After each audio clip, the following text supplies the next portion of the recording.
Hello বন্ধুরা, আশা করি সবাই ভালো আছেন। তো আজকে অনেকদিন পর আমি একটা ভিডিও নিয়ে আসলাম। এর আগের ভিডিওগুলো যারা দেখেনি তারা লাইক দিবেন। তো আজকের টপিক ধ্বনি ও বর্ণ। এটার ইংলিশ হচ্ছে সাউন্ড অ্যান্ড লেটার।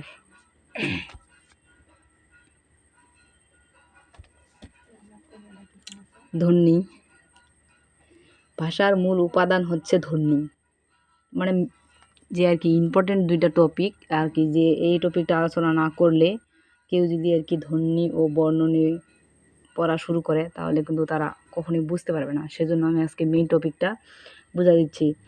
তো ভাষার মূল উপাদান হচ্ছে ধ্বনি। ধ্বনি ভাষার ক্ষুদ্রতম একক। বাংলা ভাষায় 37টি মৌলিক ধ্বনি রয়েছে। বাংলা ভাষার ধ্বনি রয়েছে 37টি মৌলিক ধ্বনি। এই ধ্বনিগুলোকে দুই ভাগে ভাগ করা হয়েছে, যথা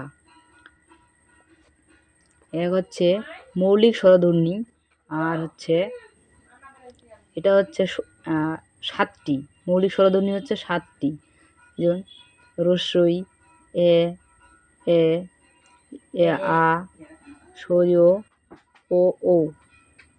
ধ্বনিতত্ত্ববিদ মোহাম্মদ আব্দুল হাই বাংলা মূল স্বরধ্বনির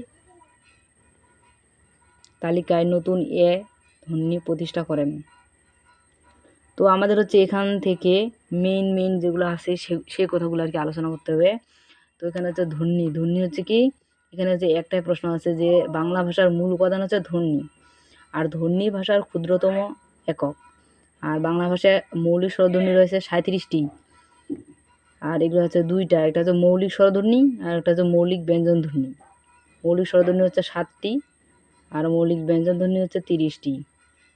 আর মৌলিক স্বরধ্বনির নামগুলা রস্বই এ এ সরেয়া সরিয় ও ও।